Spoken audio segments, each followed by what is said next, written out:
Hello, everybody, and welcome to another great episode of Truth Wanted. I'm your host, Objectively Dan. And joining me today for another awesome episode is a guy you've probably heard before. Probably one of my most popular requested guests on the show, I'd say. He's up there. You guys give it up in the audience for Mr. Atheist. Woo! Mr. Atheist is on with us tonight, folks. How you doing, Mr. Atheist? No, I'm just kidding. You can hear me fine. You asshole. That's not going to work with the podcast listeners. They're not going to get that joke, but okay. I started talking and my mouth was moving. How am I doing? Overall, fine. I have diarrhea. That's a true fact about me right now at this current state and time. But we did do a pre-show excavation in the hopes that would reduce the odds of my needing to temporarily exit. But we'll see. Drinking some water. So there's Jimmy giving us that explicit tag that this show deserves right there. So we're going to try to make it work anyway. We've just found out this information 30 minutes ago, but the show must go on. It's pretty much, you're better off betting I have diarrhea than I don't. Anytime I'm scheduled for anything. I'll take that under consideration next time we try to get you on as a guest host. How about that? This is Mr. Atheist, guys. In case you've been living under a rock, Mr. Atheist has been just shooting up at a spectacular rate in popularity. He creates content on YouTube, a lot of response videos talking about atheism and theism, talking about ideas in kind of social justice and stuff. I mean, he covers the whole just panoply of topics, and I'm super excited to have him on as a guest. I've been wanting to have him on for a long time, and now he's here with me. And yeah, it's going to be a great show, guys. Just remember, this is a call-in show. We have the number on screen if you're watching live. So if you want to talk to me or Mr. Atheist right now, you can do that. Go ahead and call the number on screen and get a hold of us, because we'd love to talk to you. So what have you been up to, man? If I can inject something too before the comments come rolling in, because this is a different audience, I will have you know this is not a man bun. This is a rant bun. Get it right. Ooh. There's actually no such thing as a man bun, but there is such thing as a rant bun. And you will see that, I'm positive, later in the show. Did you ask me how I'm doing? Yeah, what am I doing? How you doing? What are you doing? What have you been up to? How's life? I'm good. Good. Okay. Just launched a new channel also called Jimmy Snow. What do you know? That isn't exclusively atheist stuff, though. This week I did talk about, because I had some Jehovah's Witnesses at my door. I did go on there and talk about that. But anyway, I launched that this week. Other upcoming topics will be Golden Crisp versus Honey Smacks. Based on my set, you can probably guess which one. Wow. That's which one I prefer. You got the stuff, man. I can place bets right now, I suppose. Man, okay, so you have just a billion amount of videos out there. I mean, I don't know what your upload rate is. It's probably 100 videos a day at least. Mm-hmm. I mean, what is Mr. Atheism, or just even your other channels? What is it that you do on YouTube? How do you describe yourself and your relationship to your content? So the motivating factor for my content has changed, basically. I started off just with you know what? I'm an atheist. I hear these questions all the time. I would like to answer them in just one spot. And now when people ask me these questions, like, why do I hate God or something of that nature, I can just send them to my channel. However, my channel is now focused more on something from my past, which is sort of indoctrination in the way that ideas get into people's brains and the way that they are programmed to live via these ideas. And so behavioral control, cult programming, and that kind of stuff is a lot of what I focus on. I come from Mormonism. I technically am still on the books as a Mormon. That probably won't be the case by the end of this year, because if they still haven't excommunicated me, I'll probably make some event, some fun event where I resign, maybe for hitting a certain charity dollar amount or something. I don't know. But yeah, I am an atheist, and I make content for people who, it's really targeted a lot toward people who are kind of on the fence or freshly out of atheism, and they have heard all of these things of this is what you as a woman or you as a man are supposed to be. This is what is true about trans people according to the Bible. Those kinds of people responding with a modern, more secular understanding of those issues, and creating a support community for people who face a lot of bigotry and things of that nature. Yeah, that's awesome. And I've obviously seen a lot of your content. And like, I think the recent popularity you've gotten is really deserved. You, like I said, cover just a wide range of topics. You approach it in kind of your own way. And I think what's important is that you make these topics, I think, pretty approachable to people. You know, at first, when I first heard of you, I was like, what, he's calling himself Mr. Atheist? Like, who the heck does he think he is? Yeah. You know, but it's like, oh, but you're I mean, as far as I know, I mean, you're a pretty humble guy, you know, like the way that you talk about your story, and you talk about issues that are affecting your own life and how your own story affects the way that you view these larger, broader topics, I think is really wonderful. And I'm so glad that we have voices like you who are talking about your experiences and talking about like what all this means to you and like why this is so important to talk about in the first place. And for the record, the reason why I went with the name Mr. Atheist, if you watch my episodes, which it's funny, Dan just said that he's seen a bunch of my episodes right before we came on. He said he's never watched an episode, but that's not true. I did not say I never watched an episode. I said I haven't watched your stuff recently. You asshole! Come on, get it right. Anyway, the reason if most episodes of Dear Mr. Atheist, I will introduce the topic and then I will say, I'm Mr. Atheist, let's do this, which is a reversal of one of the person who inspired the name Mr. Atheist was Josh Feuerstein. If you're not familiar with him, he made this video years ago that was like, here's the 3 minutes of proof evolution isn't true. And it's 3 minutes of nonsense, but he begins the episode with, hey, Josh Feuerstein here. You know, the other day an atheist came out to me and he told me I was stupid, idiotic, and moronic because I believed in God. And then he goes on and he goes on and then he goes, so let's do this. Dear Mr. Atheist, which is, so my show is I'm Mr. Atheist, or on the beginning of my show, I start every episode with I'm Mr. Atheist. Let's do this in reaction to his let's do this, Dear Mr. Atheist. And my show is called Dear Mr. Atheist. And when I realized he had gone out there and said, Dear Mr. Atheist, and no one had picked up the Mr. Atheist mantle, that's literally the extent to why I picked Mr. Atheist as my name.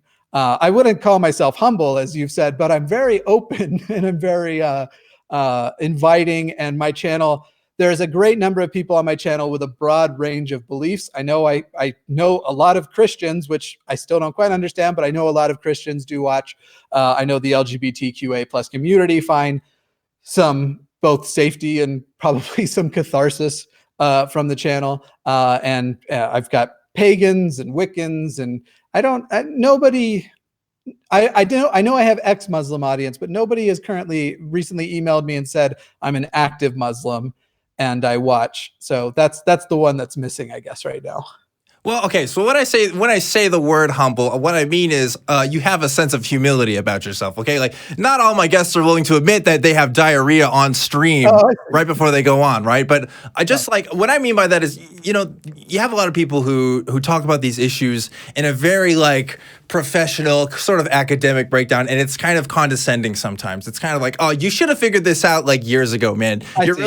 You're really stupid. Like, why didn't you get this together sooner? And like, I don't think that your approach is really like that. You choose to like rapid fire talk about these topics in ways, in languages that I think I would be comfortable sending people who aren't as familiar with these kinds of topics could digest and stuff. And I think that's super, super important when we're talking about these things and getting people involved because, yeah, I mean, we can have these stuffy academic discussions all day, but if we're not having it in the broader scale, if we're not reaching the public with a lot of this kind of stuff, then, you know, what's the point? It doesn't really matter, you know? And that's why I like a lot of new atheist content, because a lot of old atheist YouTube, with a couple of exceptions, but a lot of old atheist YouTube and what people associated with atheist YouTube was frankly bigotry. Like, I mean, there's just a lot of bigoted atheist content out there, very, very closed off to trans communities, people who might call themselves feminist, but also very, very angry, and kind of something you're not going to find on my channel is me responding like, oh my God, how can you be such an idiot, and that sort of thing. Because the way I phrase it all the time is, there but for the grace of circumstance go I. It's based on the religious phrase, the religious saying, there but for the grace of God go I. And the reason I say that is, I grew up very religious. I used to say very racist, very homophobic, very bigoted things. And thankfully, due to circumstance, I was able to see through it and change. But I know people from my old Mormon days who are smarter than me, who even have skeptical brains that for some reason just shut off when it comes to their Mormonism, and who didn't find their way out. So any person that sometimes, I mean, I've reviewed quite a bit of Girl to Find. Sometimes I get impatient with how disgusting the message is, but always, I think my first reflex when I see a person who just says terrible, disgusting things that you shouldn't say is usually pity. I usually pity that person for being in a place in their life where they feel confident espousing such disgusting things. Jimmy, I heard you talk about, sometimes the community can respond to things in anger, and sometimes I think that kind of turns people off. Would you consider yourself an angry guy? Do you consider yourself like an angry YouTuber? I get angry, but no, I'm not an angry YouTuber. Again, Okay. Yeah, I would say I am more patient than a lot of the people, and I'm not trying to like brag about here are my good qualities. Sure. I'm more patient than a lot of the people that when it comes to talking to somebody who has views that are conflicting with mine, but that patience does have a limit, and outright bigotry and calling for things like like that pastor who we won't name on the show, who came to my channel to call me because I am pansexual. I won't drop the word on here, but it's a word that begins with F, and has called for the deaths of gay people. Yeah, those people I'm not going to be as patient with. But angry, no, I'm just not that angry of a guy, to tell you the truth.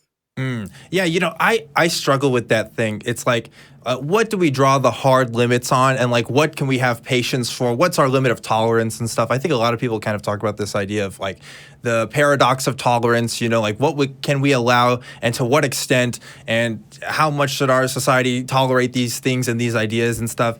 And to be honest, I don't have all the answers to it. I try to be like you. I think I try to be as patient as I can with the people who call into the show and the people I talk to in real life. But sometimes you just feel like you need to let the foot down. And it pains me to do it. I don't actually get enjoyment out of it. I know some people do, and they like to be the people that tear it down, but it's hard for me to do that to people, because it's like, you've pushed me to this limit, to this place where I don't want to go, and I never feel good after the situation. The ways that one of the things I try to live by, and would suggest to others try to as well. And I've seen some of your stuff, and I think I know what you're referring to.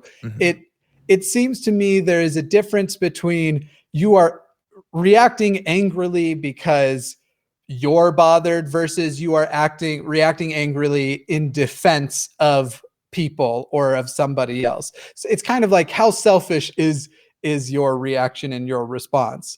And so with, I mean, again, if people are going to come at the LGBTQA plus community with just some, can I say douchey on the show? You can say whatever you want. Okay, with some douchey assertions. Yeah.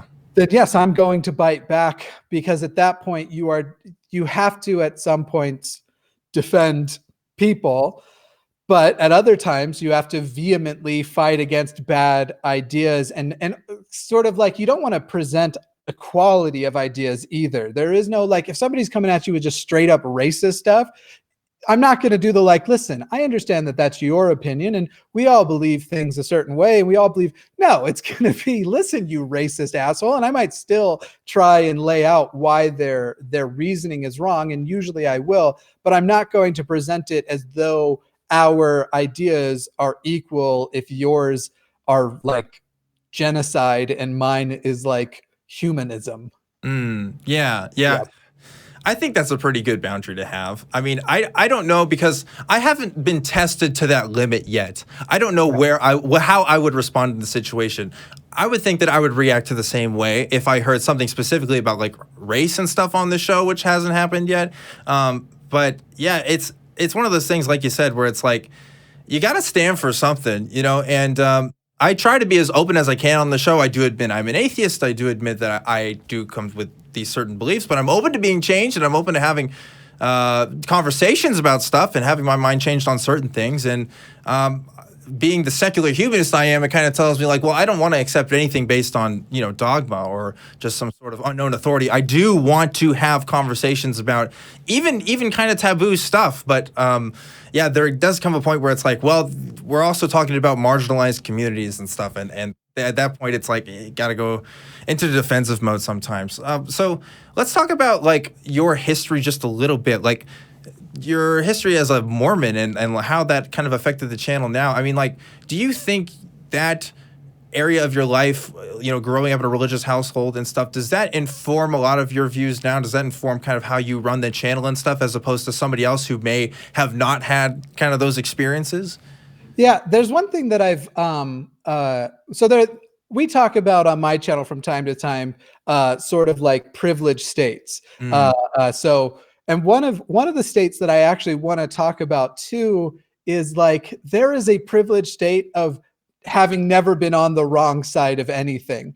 And I find that a lot of those people who have, quote unquote, never been on the wrong side of any major issue can often be extremely intolerant and non-empathetic to people who have been, or who presently are on the wrong side of an issue. And so I don't see, because I genuinely was almost a caricature of what a piece of garbage you can be in my past. And because I maybe I need it for my own self, the concept of that I'm not irredeemable for those things from my past, I feel that way about people in general. So while I wouldn't say my upbringing with faith and like, I definitely don't behave myself, the way I behave myself would not have much to do with my Mormonism. However, the fact that I was so wrong about so many things, I think is why I have a little bit more empathy, compassion, and pity for, because it's really about just pitying my past self. It is knowing you can change. You can be completely wrong about something. You can be totally narcissistic and selfish about just everything, and turn that around and change if you decide to, and you go after a different set of values. And so that is what I try to be understanding, but again, with that line of, I'm not going to tolerate that which is intolerable, but have as much understanding far beyond the boundaries of a lot of people. And I know it makes a lot of people upset with me. It does. I get plenty of comments of like, why would you talk with this person? Why would you engage with this person? People lost their minds when I said that I like Paul and Morgan as people. I can't stand their ideas, but I know I could hang out with them for an afternoon and enjoy their company and them enjoy mine. Part of that comes also from I am not a person that, I mean, they do want to marginalize the queer community of which I am a part, but I pass straight, and there's obviously a lot about me that they would be very comfortable around. So that there is, to some degree, that I have that advantage, and I'm not saying everyone should do that, especially if you are the kind of people they would hope to marginalize even more. But that is why I have that approach, and it was having been so wrong makes me hold people to not as high a standard of how right you must be. What a great way. That's a great way to phrase it. You know, I think the same way of my own past experiences, specifically as a Christian, and some other ideas I picked up along the way, like just where I was at and how I was as a person. I mean, as you know, my story, I talked to Anthony Magnabosco as part of that journey, and that's the most public part of my story, I think. But, you know, like when I talked with Anthony didn't treat me like I was some crazy person or that I was just completely wrong about everything I've ever been in my entire life. You know, he treated me like a human being, and I really appreciated that. And that was a totally different thing, especially from what I conceived about atheists in particular, about how the atheist community kind of approaches a lot of these topics with like Ironically, with a lot of fire and brimstone sometimes. Yeah, And your exposure, I'm guessing, to atheism before was probably YouTube atheism, oh which yeah, used to look very angry, very dismissive. it's very different from the scene that we have going on right now. Which, by Yeah. the way, Jimmy is going to try to make it to Faithless Forum, and as well, of you guys who watch this show know, I will also be at Faithless Forum. So if you want to try to talk to us and other YouTube atheists and stuff, you should definitely check that out on April 27th. That's going to be really cool. And yeah. I should clarify, I just did this when you said that. I was only saying the okay sign. I know that I just have the hardest time stop using this now that it's like a racist thing. You know what? I thought about the same thing. I used to do this I used to do it as a habit all the time. It's such a bad habit for me now. And if you look back at my shows, I've probably done it like without even thinking about it before. It's one of those things. No, I'm not going to crucify you. So hopefully nobody else. Yeah, that's good. That's good. I promise. This only means okay. If you watch my show and you think I might secretly be a white supremacist, then you haven't been paying close enough attention. I think. White supremacists do not like me. That's right. I imagine, I haven't talked to a lot of white supremacists, but if they knew what I was about, they probably wouldn't like me either. So let's do some announcement here. And Jimmy, are you ready to take some calls? Let's take some calls. Okay, cool. Well, before we take the calls, like I said, I have just some quick announcements here. As always, you can check out the Atheist Community of Austin newsletter that's coming out this month. We still have the March edition out there. You can check that out. There's going to be a link in the description. We can see that on screen as well. I think you can view an online edition of that too. So definitely check that out. If you want to see the AXP guys and Talk Heathen guys together at the same place at the same time, definitely check out the American Atheist Convention that's coming up in April 19th to the 21st, 22nd, that weekend. They're going to be doing some shows together on that Saturday, I believe, so definitely look into that. Also, this Sunday, if you tune into Atheist Experience, then we're going to be showing some footage from Atheist Day, which just happened last Saturday, which I was a part of too, which was really, really cool. So definitely look forward to seeing footage of that. I'm about ready to take some calls, man. Let's go ahead and dive into this thing. You ready? Can I do one shout out for Atheist Day and just say thank you to Nikki, who wore my merch to Atheist Day, and that was just cool. People were sending me pictures all day like, hey, look at this girl at Atheist Day. I was like, I know that girl. Anyway. That's awesome. That was cool. That was cool. Thank you, Nikki. Yeah, for sure. I also want to give a quick shout out because I've been getting a lot of people ask me questions like, "Oh, who does the thumbnail art? Am I doing this?" No, I don't do the thumbnail art. That's a friend of mine. That's Jenna Hoover, who goes on Instagram as Prince Ep-Ed. That's the word Prince and then EP and then ED. She does all of our art for the show. She's really cool. Yeah, definitely check out that thumbnail right there. It's beautiful. She's a really talented artist. So I'll tell that story about how she became the artist for the show one day. It's an interesting story. I've known her since high school, and how we kind of met back again is kind of a funny tale, but we'll save that for another day. For now, I think we should go ahead and get into some calls. Let's do it here. So while the thumbnail is going to change off the screen here, I'm going to go ahead and start with our first call. Let's go to Karen in California. Hey, Karen, how's it going? I'm doing good. How are you, Dan? I'm doing great, Karen. It's always great to hear from you. Thank you. Jimmy, Mr. Atheist, I am a former pagan, neo-pagan, and the reason I'm calling is that I lost contact with most of my family except one particular section, which are very, very dear to me, and they converted to Mormonism. And I wanted to ask you, when I reconnected with them, which was only a few years ago, this is my father's sister and her family. I really wanted a relationship with them, and being a pagan, I just toned down, my thoughts and feelings about any other, I try to be an open-minded person, so I've been very supportive of them. And part of their family has actually basically disinherited them because they've become Mormon. And so I haven't said much, but as I have become an atheist and learned more about the Mormon church, it becomes more and more difficult not to talk about it with them, especially when my aunt calls me up and tries to get me to have my mother sealed with my father in the temple.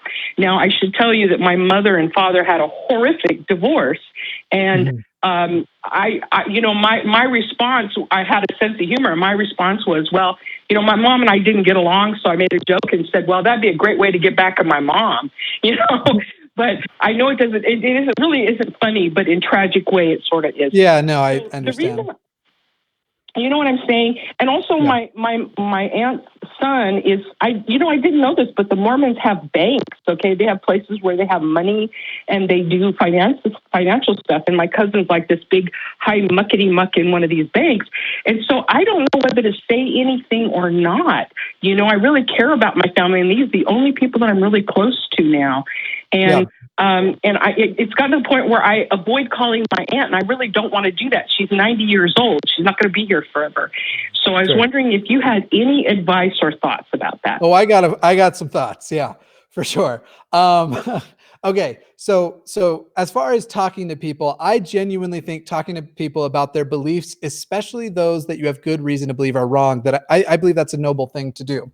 And I do think you should be talking to them. What should you be talking to them about? Well, first of all, Mormons are really good at getting out of situations when they feel attacked. So you do have to stick to questions, usually to begin, until they're ready to tango. And then if you want to tango, then tango. But the places I would start, as far as when you're going to talk to them about these things and you're going to have them ask them questions, you're not going to be asking them questions that they're not going to give up the belief because you asked them. You're not going to say, what about such and such? And they're going to go, oh man, I just realized. In the same way that people who come at me with philosophical arguments that maybe I don't have a good answer to because I need to spend more time with it, I need to spend time doing more research or whatever else, those philosophical arguments, those word problems, it's not as though I go, I don't have an answer to this.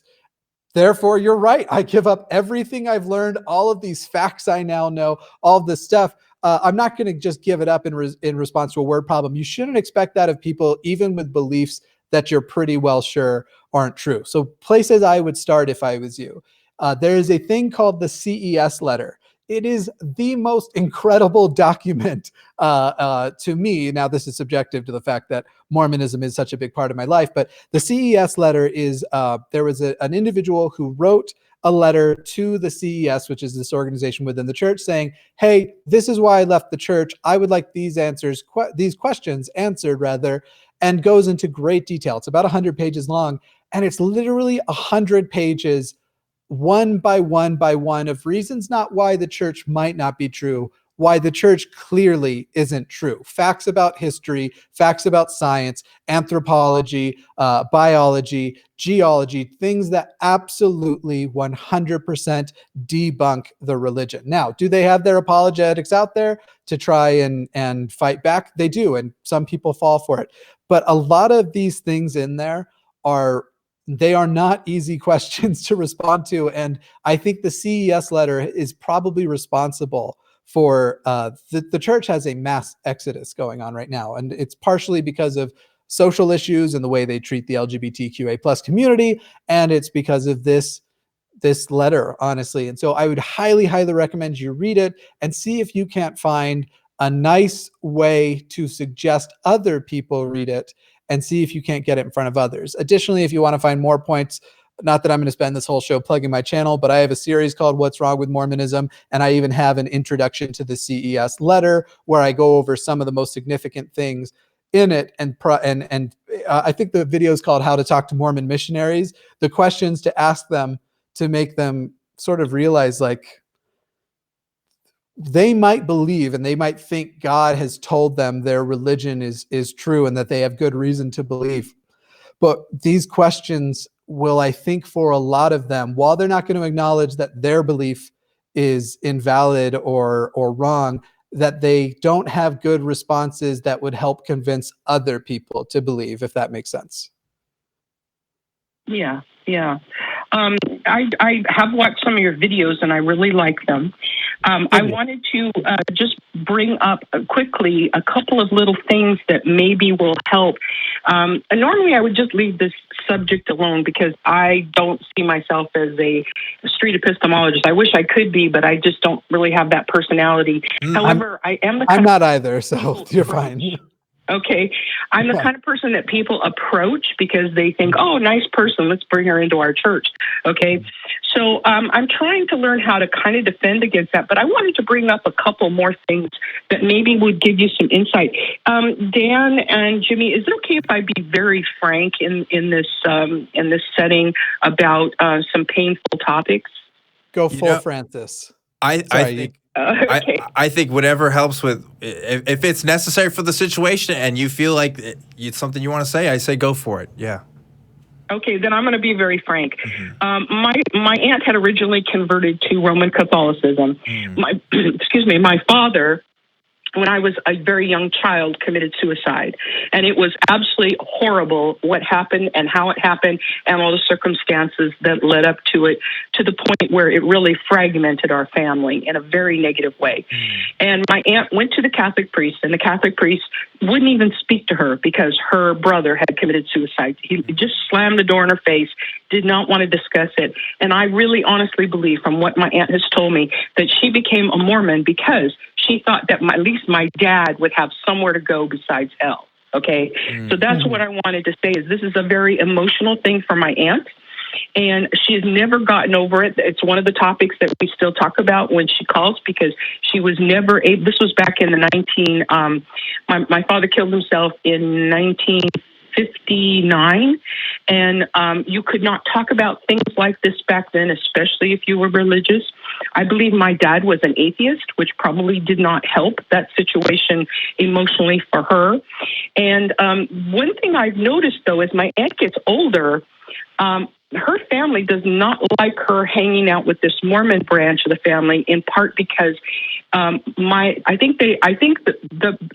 want to accuse anybody of anything, but I think that they think that my aunt's going to leave a lot of money to the Mormon church, which is very possible. Okay. Yeah, probably. So even. I'm pretty sure those are the Mormons that keep visiting her and sort of half-assed take care of her. And I mean, it is half-assed, okay? They're very nice people, but, probably nobody has enough energy for my aunt anyway, but she doesn't really get the care she needs. And, but because she does do it, I think that she's thinking about, it's kind of like working of signing those checks over to them at some point, someday. And this is what I meant about being frank. So given all that information, I mean, I know that Matt Dillahunty has said in the past to leave your elderly relatives alone, but this just looks like a train wreck about to happen right in front of my eyes. No, and I'm not saying this because I want any of that inheritance. I'm not going to get that, and I don't care about it. I'm very comfortable. I don't want to have anything to do with it. But she does have children that could benefit from it. And, go ahead.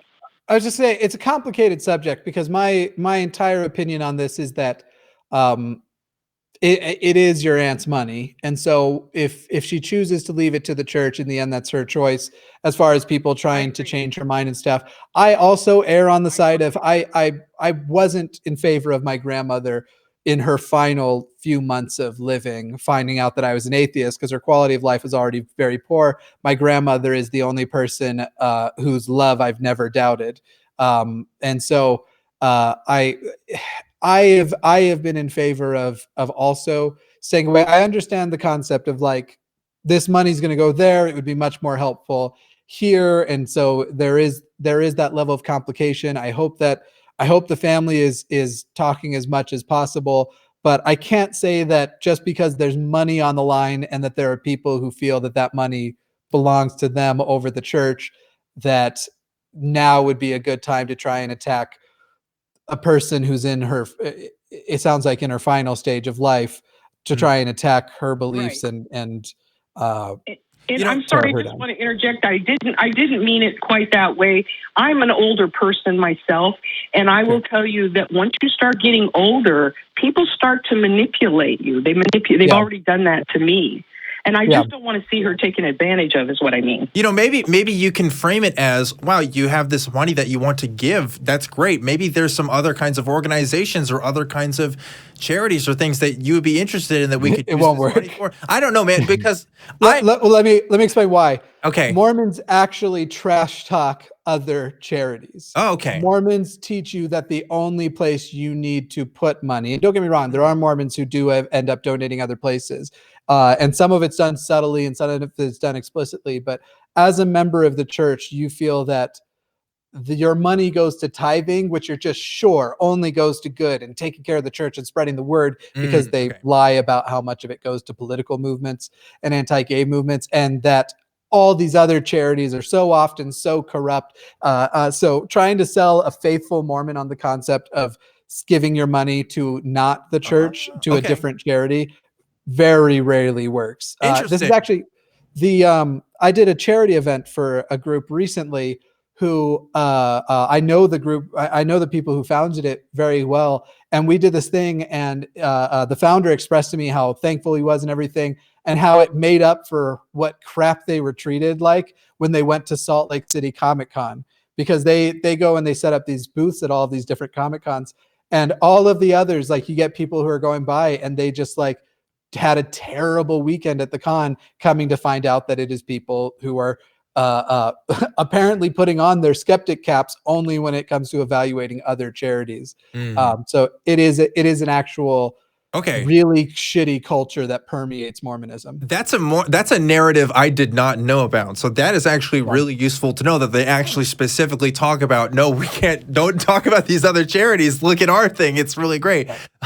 Okay. It's more the constant reassurance that the number one place to spend your charitable dollars is the church. Right. And then sometimes implicit, and then other times explicitly just talking shit about the other charities. Gosh, man. Okay. Yeah, this is a tough situation because, it's not your money. It is your aunt's money. And you want to see it go to good things. You don't care about getting it. You just want to make sure they're not being taken advantage of. I don't know, man. That's really tough. That's really tough. So it is. So I want to address the fact that I kind of see, I've only been an atheist a short while, okay? And so I'm still stinging from the way that fraud was committed on me. And I know it was, okay? I have evidence, and these people have done it before. And all of us, essentially, have been defrauded to some, at least in a intellectual way. So I just wanted to address also the idea that it's sort of manipulative to take someone who's in grief and say, hey, look, you're going to see your brother again, and he'll be in heaven. Right. Maybe he won't be in the highest Mormon heaven, but there'll be a place for him, And I don't know, it was my dad, so it was very painful. I mean, even when, I know she meant well, but when she asked about sealing my father and mother in their church, I was just, that was so painful for me to have to deal with. It was very hurt, because I miss my dad every single day, and I wish I could see him again, but that's not going to happen. I would say, because these are the children, the number one approach you can take to this situation is non-religious, and that is to say, hey, what these kids need to say to their mother, to your aunt, hey, you're at the end stage of your life. No one wants to acknowledge that. No one wants to talk about that, but there is going to be funeral stuff and everything else like that. We would like to get a lawyer in for the day and sit down the however many of us and come up with a will. And at that point, you're going to end up discussing the finances anyway. Because here's the thing, that frank discussion that's going to be very uncomfortable for the children, the church will not have a problem having that frank discussion with her. So somebody's going to have that discussion with her.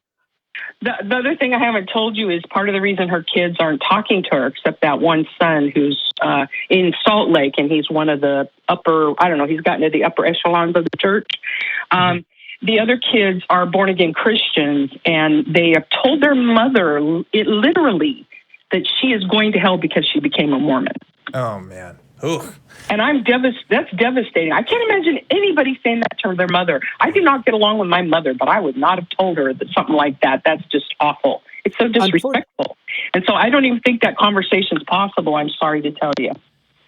Yeah, it may not be. And maybe it will only take the one child she is talking to, if he can come in and say, hey, listen, these are your kids. Can you just, whatever you want to leave for everyone, leave to me, and I'll handle splitting it up after you've gone, or something like that. There's something like that going on in my family, in fact. Karen, oh, sorry. Go on. Yeah. I just say it's such a complicated issue that I don't think I'm going to be able to tell you anything besides, like, it's very sad that she has picked a religion and committed her life to the religion, and much of my family's done that too. So I very much feel for you. I don't think I have a solution that for sure is going to work, but I hope that something I said might be a little bit helpful, or at least give you a little bit more insight to why things are the way they are with her. Here's what I suggest, Karen. There's a great book called Never Split the Difference. I believe the author's Chris Voss. I read this actually pretty recently. A lot of it was stuff that I had learned in school on persuasion and stuff. But basically, it's a former FBI negotiator who wrote this book on all these kinds of techniques that you can do on talking to people, and as far as negotiating basically what you want out of the situation and stuff. And this guy used to negotiate hostage situations and stuff. And he kind of compiles it on this book. He has this business now where he trains organizations and people and stuff like that in doing negotiations and stuff. I got a lot out of that book personally, and a lot of it, I'm interested in street epistemology and talking to people and stuff, so I'm naturally interested in stuff like that.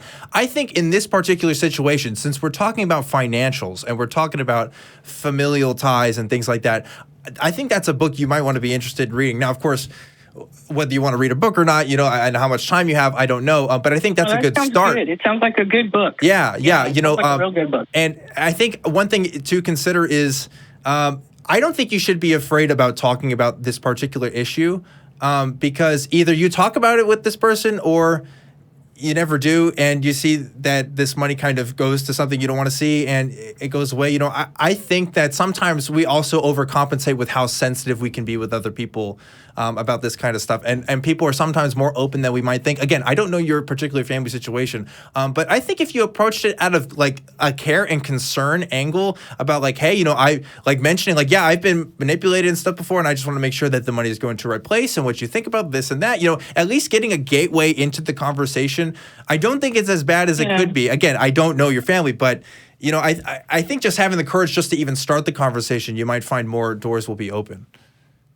Yeah, I kind of like that idea, Dan and Jimmy, of just sort of saying, maybe even telling my story of how in my religion I was defrauded, and because I think my aunt's facade of her being so much into this is starting to crack a little over the years. I'm seeing her. She's kind of like me. She doesn't deal with BS very well, and I think she's kind of seeing through some of these people. I don't mean the people as persons, but I mean as instruments of their church, as an organization that is.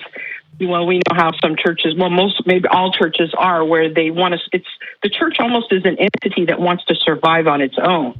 And it doesn't really care who or what it sacrifices in the, in the purpose, in that purpose. I do want to ask one more quick question, because I know, Jimmy, I saw your video about the little child that came up from the Jehovah's Witnesses just the other day. And yeah, that was something else. We've had children come here too. And Dan, also your experience. And I was going to ask Anthony Magnabosco this, but since you guys are here, maybe I can ask you. Sure. Very quickly, Karen, just so you know, we want to get to some calls and stuff, but just very quickly, we'd be happy to answer for you. Yeah. Well, this is just a yes or no question. Okay, sure. So I am this person who people really do approach and try to witness to or save or whatever. Is there a way for me to use street epistemology as a defensive tactic? Yes. That's my yes or no question. Okay. I will. That's all I need to know. I'm going to do it. I can expound on that in just a second. Did you have anything else you want to say before we let you go? That's it. That's it. You guys have been great talking to me. Thank you so much. Of course, Karen. Yeah, of course. Let me just address Karen's question real quick, and then we can talk about what we just talked about. I think SE as a defensive posture is the right thing to do. And in fact, I think if you don't want to do SE at all, at least adapt it as a defensive posture for in those situations where you have conversations that you may not feel comfortable in about people questioning you about things, or things come up and something has to be addressed. Unfortunately, we live in a world with people, and we have to talk to other people sometimes, and sometimes we have to talk to those people about what they believe and why they believe it and the methods of how they got to those beliefs, because real world decisions are happening. People's lives are sometimes at stake. Organizations are at stake. The livelihoods of people are at stake, and we have to have these kinds of conversations. So if anything else, else, I recommend just even studying SE, not to necessarily practitioner it and go out on the streets or host a call-in show or whatever, but just so you can be like, hey, here's some tools and tricks and things where I can kind of have this conversation and feel way more comfortable about it. But anyway, SE is a really good tool to have in your toolbox. When I said earlier, I'm not a street epistemologist, what I literally mean is I try not to leave my house ever. Yeah. Gosh, I'm so glad you brought in those insights on particularly the Mormon church and how it feels about charities. Again, that's a deep cut that I would not have been able to know about, and my advice would not have been as good. So I'm glad that you were able to bring that up. The all things terrible and good about Mormonism. Spoiler alert, there's more terrible, but these are my expertises. Yeah, for sure. I want to get to an awesome call here. It looks like, I think, because this is really relevant to you, Jimmy. This is Hunter in Mississippi. Hunter, are you on the air? Yes, I am. Well, you are on the air, of course. I wanted to see if you could hear us. I have a note here saying that you're an ex-Christian pansexual, and you're kind of worried about the repercussions of your family if they hear about that. Yes. Okay. That's correct. Can you tell us a little more about that? So, let's see. Around like the age of probably 8 or 7, I stopped really believing in any of that, and I didn't tell my family this for quite a while. And about the age of 12, it just kind of slipped out. Now, my mother, my brother, they know, but the rest of my family, if they found out, I don't know how they'd react. Especially my great-grandmother. Me and her are very close. She practically raised me, and she's strictly Christian. She has strong opinions about anything that isn't related to Christ. And I know this. I know this grandmother. I dare say I've had 2 of them. And she's like going into her 90s, and she's traveling like hours to come see us like twice a week. And if she ever found out, she'd probably like have a heart attack. And my father, on the other hand, I don't live with him, thankfully, but if I did, like, he's strict about everything. He sees that if I am his child, I'm his property. Therefore, what he says is what I should believe. And I won't say it on the air, but he says a lot of very just horrible remarks about the LGBTQ, and I'll be in the truck with him, and he just says a lot of just terrible things, and I say nothing. I just sit there, but on the inside, I'm like wanting to just jump out the truck, just run off. Real quick, did you say your dad does or doesn't know that you are pansexual? He doesn't know. He doesn't know, thankfully. If I did, I'd probably be dead. He'd probably flip out. Are you still somewhat dependent on his existence, I suppose, his care, his money, not at all. Not at all. So I'm going to say something that a lot of people find pretty controversial. And I'm not saying it is necessarily the situation with you, but there did come a time for me where I had to evaluate relationships within my family and decide whether or not these are relationships I should keep. Because a lot of people think if you are blood related to somebody, you have to, that it's an obligation, and that's not true. And so I'm not saying turn your back on your dad and never talk to him again, that kind of thing. I 100% understand the kind of dad you're talking about. I would say that if we have similar dads, though my dad and I get along much better now, but as a teenager, it wasn't just a matter of you should believe what I believe, but you would be treated poorly for having the audacity to ever question a thing, to ask a follow-up question, or to ever suggest that he might not know something. That was an experience I had with my own. And so the honest answer, as far as as far as your dad goes, I understand that it can be painful and stuff. At some point, you probably will have to, if only so you can live and be yourself, you will have to evaluate whether or not you want to have that relationship. Not necessarily as in you're going to have to say, okay, I'm deciding to cut it off now, but to say, okay, we're going to have this conversation. If he can't accept me for me and love me for me, I have to accept and understand that at the end of the day, we might not have a relationship any longer. Exactly. But a lot of people have to leave. Thinking. Yeah. What's that? That's exactly what I've been thinking for months now. I'm just waiting for the right moment, and if he ever does find out, I know, like, I got to skip town or something, like just leave, because, you know, he's not a person you can just talk things out with. He is I would suggest a moderator, an intermediary, somebody who's, sure, whether it's a psychologist or if he's a violent person, a police officer, like whatever you need there. I would suggest, if you're going to have that conversation, have somebody there to mediate. Yeah, for sure. Definitely look, like, if there are any local organizations for mediators or even counselors or even other people that you feel confident in talking about this with in the secular communities or LGBT communities, you know, and have them meet somebody else who they can kind of have a real life conversation with, because a lot of these times people have, you know, these projections of what they think people are in real life, and they've never actually sat down and had these conversations person to person, and you find that sometimes they respond really differently. I will add to this, Hunter, although I am not particularly a member of the LGBT community, I have come out to my parents as an atheist, and I understand that there are some parallels in those kinds of experiences. And I will say that, you know, my relationship with my parents definitely changed after I had that coming out experience, and I think that's common with most people. In some ways for the better, in some ways not so great.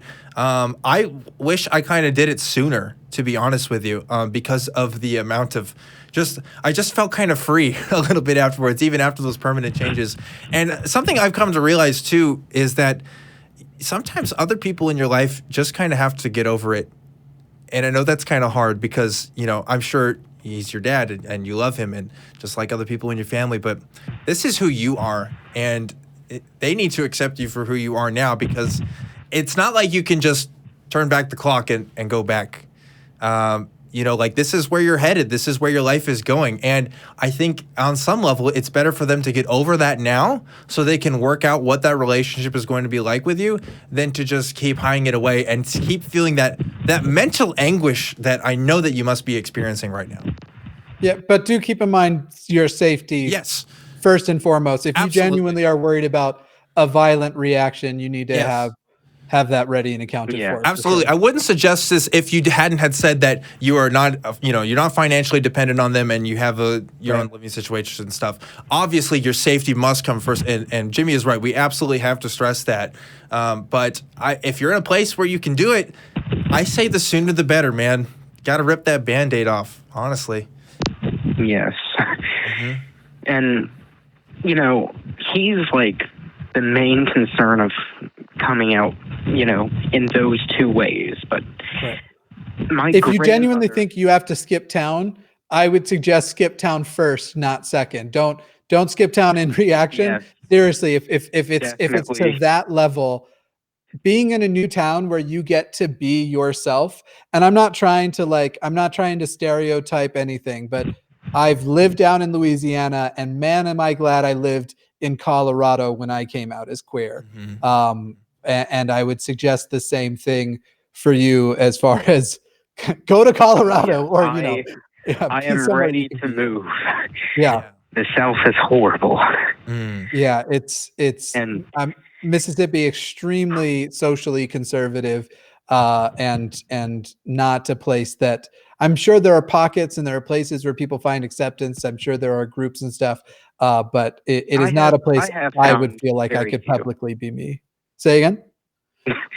I have found some friends, but not many on like the same as me. Like, I found like none that are publicly out, right? But, you know, more comfortable telling closer friends. Now, let's I want to tell you this. It's pretty funny. See, I'm completely atheist, and I go to a Christian academy now, which is not fun. Mm-hmm. Not at all. I've been in your shoes here It's a 2-year too. Yeah, program, so it's not. it's expensive, and it's only 3 hours of a day, Monday to Thursday, and there's only 6 of us there. So Yeah. it's a quick way to graduate and all, much quicker. Yeah. But the cognitive dissonance, I know it was terrible. Yeah. It is terrible. Yeah. Can I tell you this, Hunter? I think you gotta get out, man. It's so liberating to get to be. Dan was talking a bit about liberation, to get to go and be you. And I want to make a terrible like Jamie pun right now, that something like it's called Mississippi because they missed the memo that being gay is fabulous or something like that. Some terrible Jamie. That is a terrible Jamie pun. You're right about that. Yeah. I gotta tell you this, Hunter. If anything else, it gets better. It's going to change. Your situation is going to be different. Your relationship with your parents are going to be different, but it's going to get better. Already now, like, we live in the best time to come out. You know what I mean? Like, at least take that. Definitely. And like future generations, whether you choose to have kids or not, but future generations, you'll be able to say, yeah, I was a part of that generation where coming out was like the hardest thing in my life. And I'm so glad that you'll be able to tell people, I'm so glad you don't have to experience the same thing that I did. And I hope this experience is going to be a growing one for you. And also keep in mind, we're your friends, bud.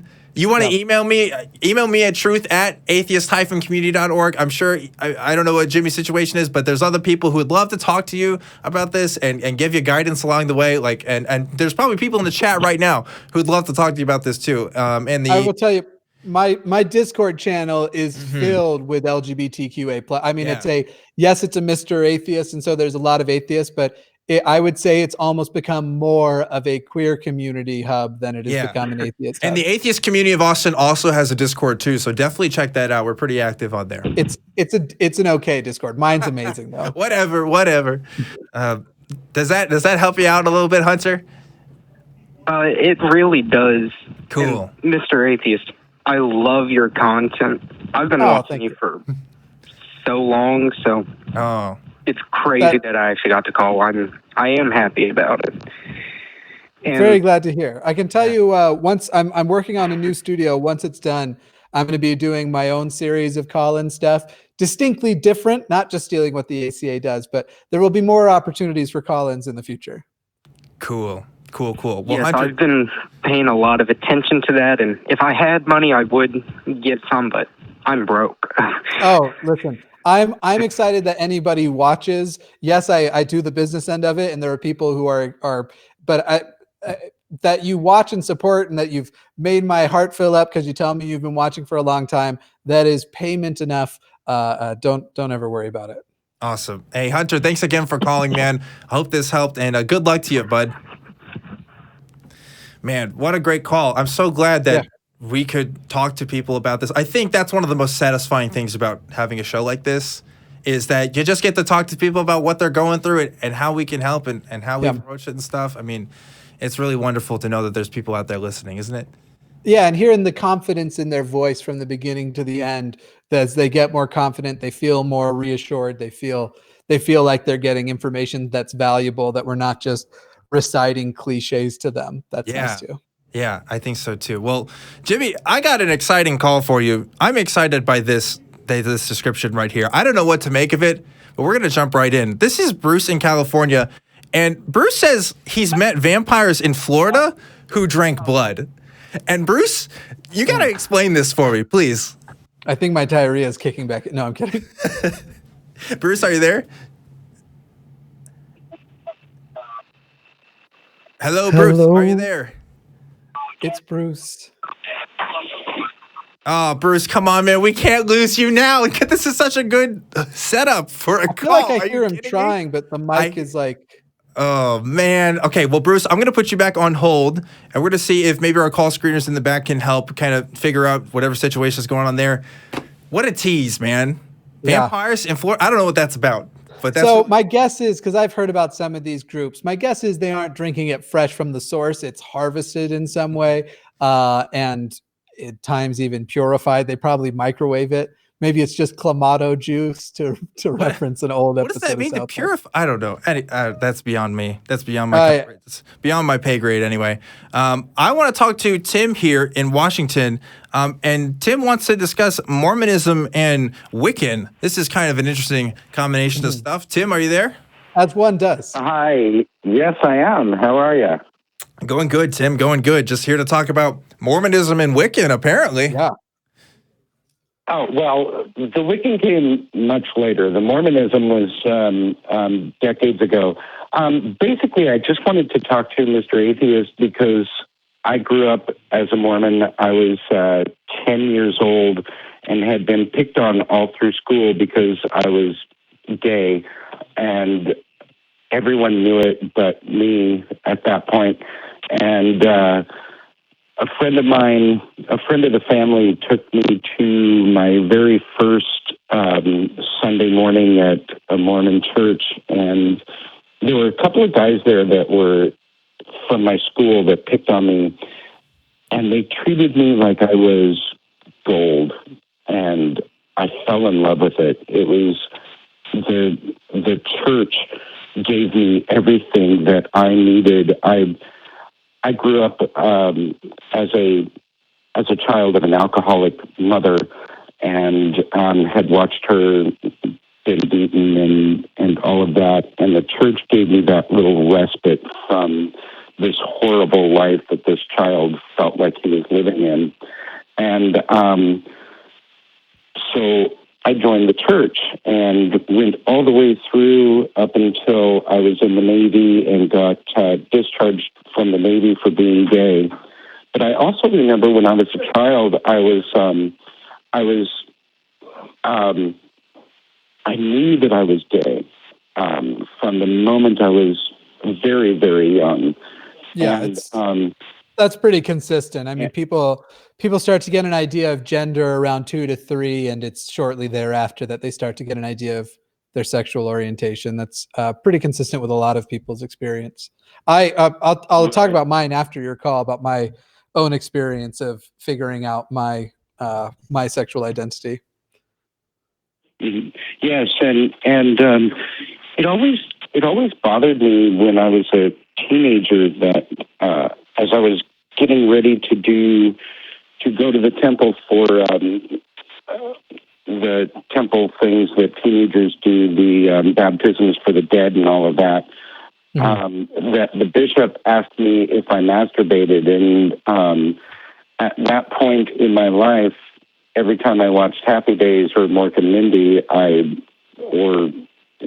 just about any show, 8 is Enough or anything like that, I was in my room doing the nasty, and it felt weird telling this old man as a 15-year-old that, I was jerking off in bed to Ralph Malph or whatever. Yeah. And it was creepy. It's creepy. The reason why it felt weird is because it's straight up abusive. There's a video on my channel called 29 Questions, something, but it is actually about a movement called Protect Mormon Children or Protect LDS Kids by this guy, Sam, not Smith, Sam. Oh man, I'm sorry, Sam. I forgot your last name. But it is about going out and gathering all of these horrific, I mean, that's obviously what you went through, and that is a terrible experience. It is even worse. It is even worse out there. The masturbation thing is something that is consistent amongst a lot of Mormon children. The extent of the questions and asking people about their level of enjoyment when they were being assaulted or things of that nature, the types of underwear they might wear, and whether or not they might have been asking for it by the kind of stuff they were wearing. That is unfortunately a terrible thing that it has existed for quite a while through the church. And so I mean, the reason why it felt weird is because they were, not only were you by then, most likely programmed to feel so guilty for doing something that I know you jokingly called it the nasty, but it isn't the nasty. It's something that's quite good for you. And it's something that if you learn how to use it healthily, can actually lead to better emotional and mental health. For me growing up, I mean, it was when I got hit by I am a person who I would almost use the phrase suffers from a hyperactive libido.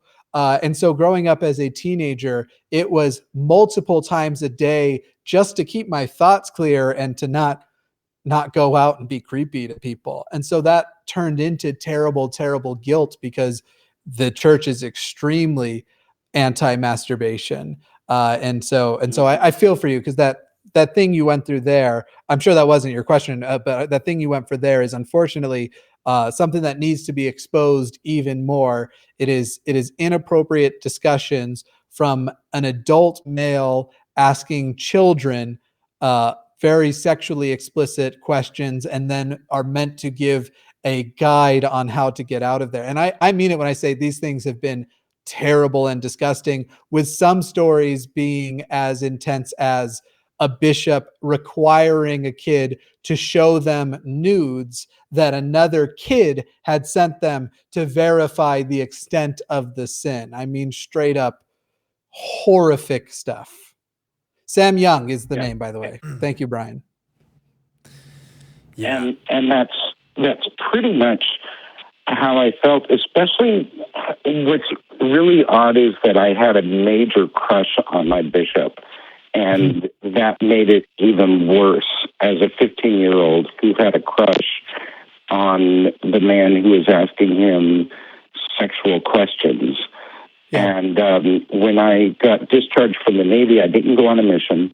I went into the Navy instead, and when I got discharged from the Navy for being gay, one of the things that a couple of our members thought that I should do is apply for work in the temple as a temple worker. And that sort of creeped me out as well, because I knew a little bit about the temple rites that go on, especially during marriage or getting ready for your mission. And do you mind if I ask you real quick what roughly what years these are? Like, are we talking about in the 90s, the 80s, the early 2000s? When are we talking about this? Oh, okay. So I went into the Navy in 1983. So most of the questions that were asked were the late 70s, early 80s by the bishop. And I was told to go into the temple in 84 right after I got discharged, because that would help me become straight if I went there into the temple and worked as a temple worker. It's good that it happened. Apparently you got it where you were. You got somebody who was at least going for it. And let me finish explaining, because this won't sound great. At least going for the fake it until you make it, live a life of celibacy and God will bless you kind of thing. Because at this time, the church is actually advocating for, they have their own gay conversion therapy centers that included shock therapy. I don't know if you were aware of this is another video I did, a timeline on the Mormon church and the way they have interacted and directed policy and confronted the LGBTQA plus community. I'm hoping that never happened to you. They never sent you off for shock therapy, did they? No, thankfully, by the time I realized what the church was, I was essentially out anyway, out of even going to church. Once I went into the Navy and I discovered sailors and Marines and how beautiful those men are, I kind of stepped away from the church. But then of course, at 21, I became a fundamentalist Pentecostal and got married anyway. So the church would have liked that, if they'd have just told me that if I were going to really love God, then I needed to go straight. And at that point in my life, of course, I did really want to love this pie in the sky genie that was up there. So, yeah. Well, aren't you glad we live in a better time where we can talk about this more openly and publicly? I mean, I know it's not perfect and there's a lot of work to do, but I'm just glad that you're even able to express this and tell your story on here, man. Because my goodness, Tim, like I have 10% of a panic attack just trying to imagine what going through the 80s and 90s as an out gay man must have been like. Yeah. Like seriously, I just begin to think about it and I can feel, I don't know if anybody else here ever suffers from panic attacks, but it's that place in my brain and chest that just doesn't even want to think about it too long because I imagine it was a nightmare. I really wasn't out. I was an ex-gay minister, so I was out as a former gay man, and that even makes it worse. And yes, I do suffer a little bit from PTSD symptoms even now, and so I'm grateful for the fact that I've found my druid path and have become a pagan and an atheistic pagan, by the way. Yeah, sure. And so it's kind of nice to have be on this side of it. But no, I wasn't out in the 90s. I wasn't out until my ex-wife and I decided to divorce when I was 38, and I'll be 54 next month. So. Gotcha. So yeah. So you still, I mean, even then, so while at least you, I mean, it's a different set of struggles though, obviously. It's a different line of like problems and issues of being gay at that time, a quote unquote, like recovered gay as the churches want to call it. Gosh, I want to talk about that more someday because that's a whole, one of the reasons I left the church that I was going to was, one, I was kind of an atheist, but two, I also found out that they had endorsed this ex-gay therapy stuff, and this was right at the time when I was becoming way more aware about this stuff, and it was like, whoa, that's not a good thing. And there's just so many unspoken stories, and gosh, and then talking about people being ex-gay and stuff, and like even how to approach that, because like you don't want to call people like liars about their own personal experiences, but you also know that like there's so many stories of people who thought they were ex-gay and then actually weren't and stuff. So but when you see a situation like that, consider a person, for example, to go to something tragic. When Elizabeth Smart was found and the police were questioning her, many of her questions were about the safety of her abductor, which is absurd. It's not something you, and so what I'm saying is these are victims who have been tricked. So yes, don't yell at them and call them a liar, and understand they basically have Stockholm syndrome of their own trick. They've been tricked into, that was a very poor phrasing, but they've been tricked into genuinely believing this about themselves. They are wrong. And the way they think right now, their emotional and intellectual priorities are all about reconciling and justifying and reassuring themselves daily that this is actually how their nature has changed and such. And sorry, I don't mean to, Tim, you I'm sure can speak more from experience, but that was sort of my my note on the end of Dan's thing there. For sure. Yes, it's a horrible thing for someone to go through, and it's I've talked with a lot of people who have gone through kind of the same thing I have, but not quite. They didn't get the privilege of going through the Living Waters program written by a couple of ex-gay ministers, and I use quotes when I say that. Right. And you know, it's a horrible experience, because if you are walking around on the streets in summer and you find yourself looking at the shirtless guys, then there is something wrong with you. It isn't that God is changing you, or God isn't changing you because you don't have the faith for him to change you. Gosh. And it's, you're not only down enough, you're not only down so far because you're not being changed, you're kicked while you're down because you don't have the faith to be Right, changed. right. Yeah. This is why if you look at the suicide rates in Utah, so high amongst LGBTQA plus kids, because they are being told. I kind of went on a rant about this on today's episode where it was reviewing this video from this very, very nice, seemed very kind Christian slam poet on TikTok who talks again about like, I only have love for the LGBT community because I'm a sinner too. I love them even if I don't agree with their sin. And people are literally going, well, I'm gay. I believe in God. I hate my sin too, but my sin happens to be the center of my identity. And it builds and it builds, and it does lead to in the case of things that are identity, saying that you love the sinner but you hate the sin.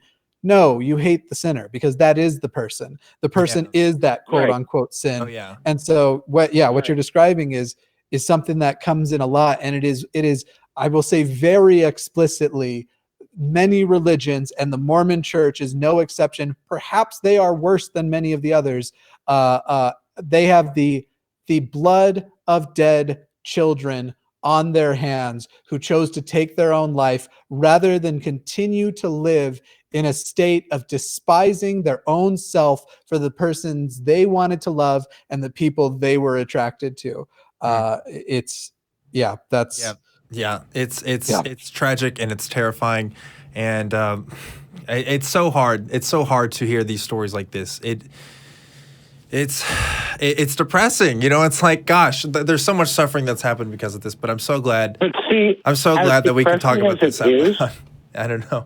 As depressing as it is, though, Dan, the one thing that I really, and you said it earlier to Hunter, and God bless Hunter. And I don't even believe in God or any gods, but God bless, right? Hunter, anyway.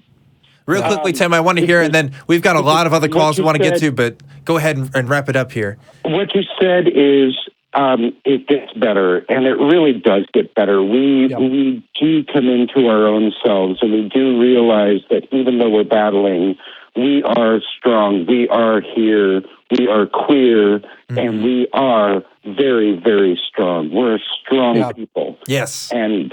And that's what we need to remember, is that it does get better. Yes. And not to mention, absolutely, Tim, goddamn fabulous too. I have to end that in. That is awesome. Well, Tim, thanks again for calling in. It was really great to hear about your experiences. I look forward to hearing from you again soon, my friend. Man, yeah. And when I say that, by the way, when we're saying like it gets better, I'm not saying this as some empty self-help BS.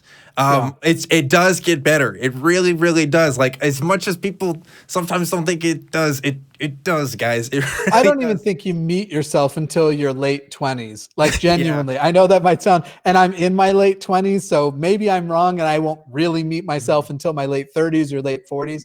But I can tell you, like, consistency of character and really knowing what my values are and really being myself and really breaking out and being independent. I say that starts to happen around 25 for a lot of people. You start to build up and build into your own self. So that's, For sure. Okay, so I have a bad habit of trying to let people talk, and I want people to go on, but you know, I am trying to run a show here, and oh my gosh, our lines are full. We got tons of people who want to talk to us. I don't know if we're going to be able to get to everybody talking today, guys. Let's speed round them. I try to talk to everybody at once. We'll see if we can do it. If we can't, I just want everybody to know. Definitely call in next week. Subscribe to the channel. We do this stuff every single week at 7 p.m. Central. I bring in guest hosts every single week and stuff. I have a Patreon as well that you can go to, patreon.com/truthwanted. That helps other people at the ACA know that this is a good show and that you want to support it and stuff, and that people like Jimmy get to be on and stuff. So hang in there if you're on the line. We're not going to take any more calls in. We're going to try to get through the calls that are already in through our call screeners. But thanks again, somebody. Thank you again for calling in. This has been really awesome. We're going to try to get back to Bruce again right now. Bruce was trying to tell us about vampires in Florida. Bruce, are you there? Yes, I am. There we go. Can you hear me? Yes, we can hear you. All right, man, break it down. I just wanted to tell you about an experience I had when I was living in Florida about 30 years ago. I met a very nice family with a young child, and I became friends.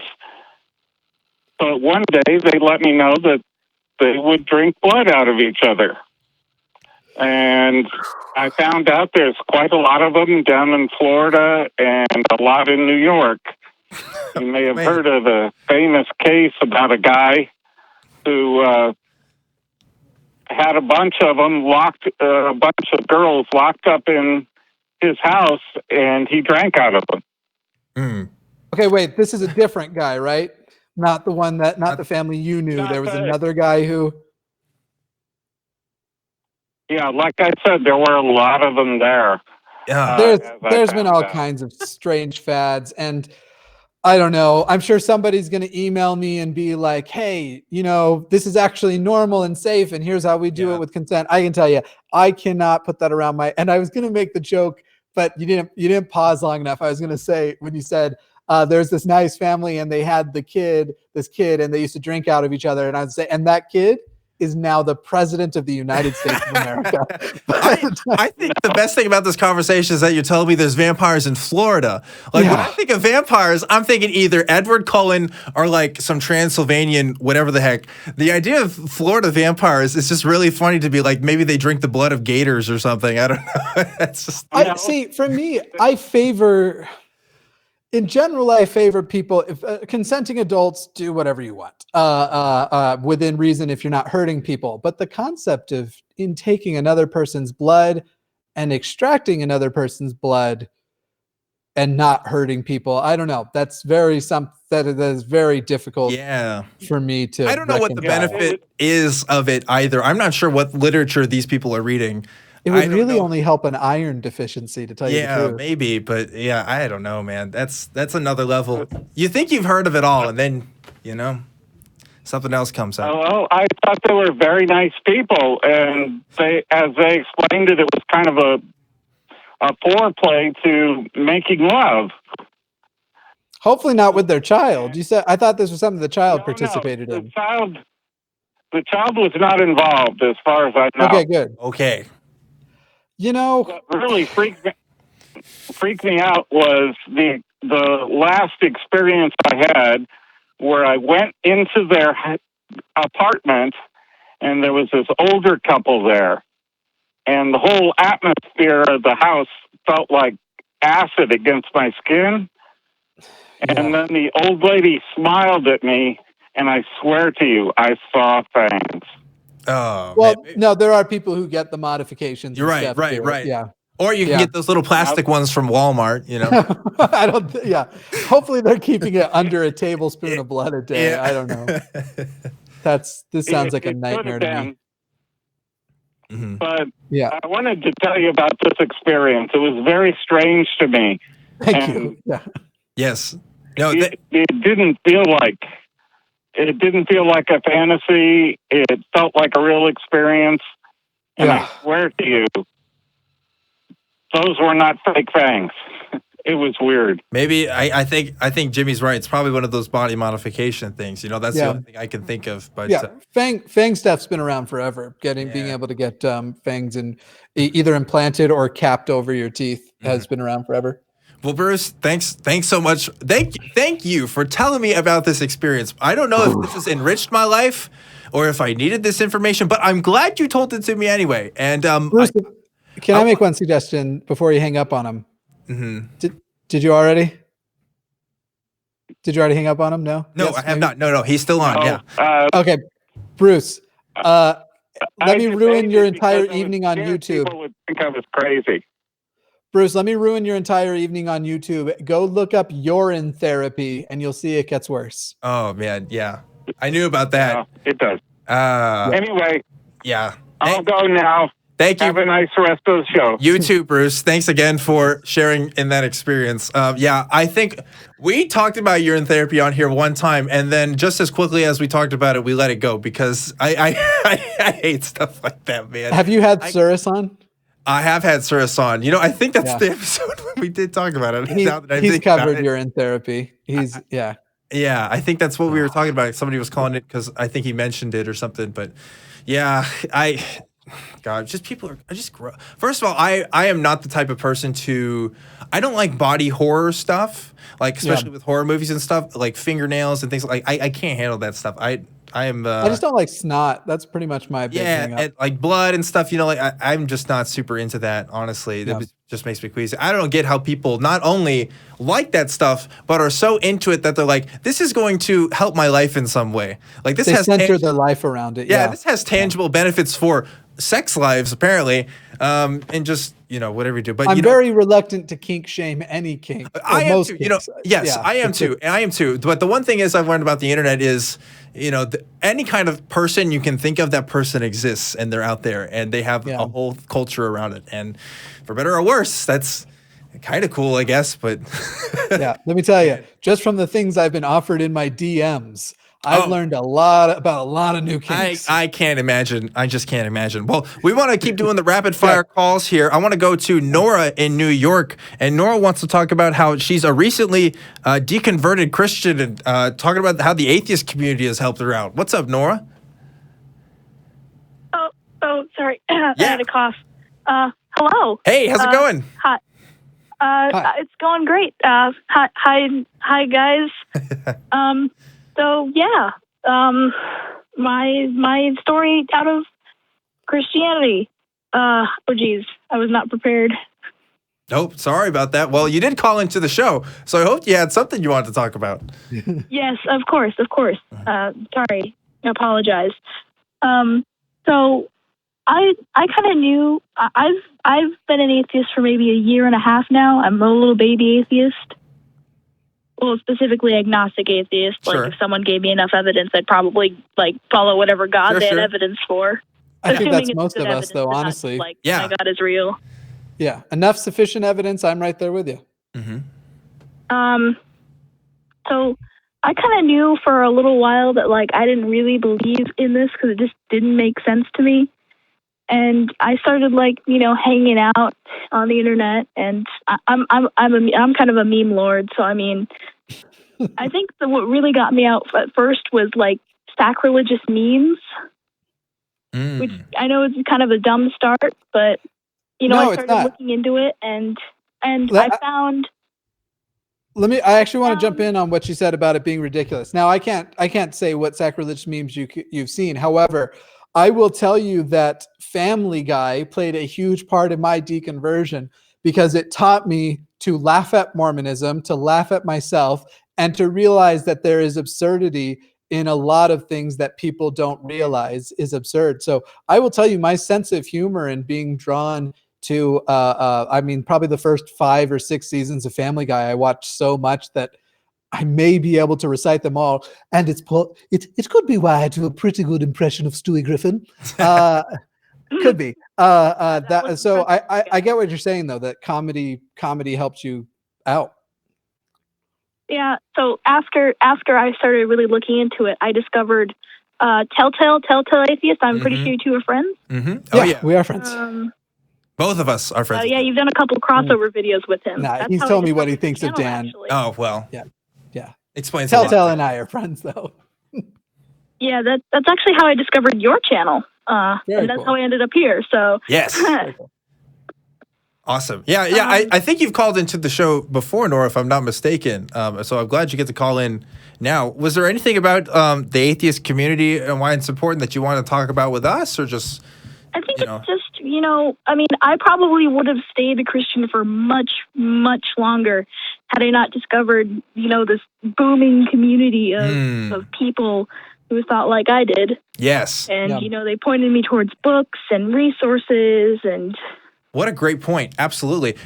You know what? I wouldn't have a show if it wasn't for the people on YouTube right now who would bravely put out their voices and get all the criticism that they do just to get the information out there, just so that people like me could see it.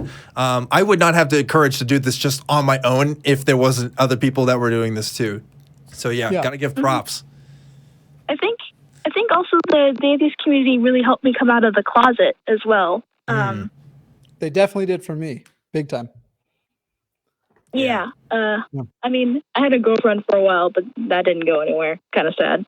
That's okay. Let me tell you, I've had many a relationship that also did not go anywhere. It also gets better, he says, I'm still single. Theme of the episode. Yeah. Still single though. Yeah, he's single, ladies. Just let you know. And everyone else. This number I am not exclusive to the ladies. Yeah, that's true. That's true. I forgot.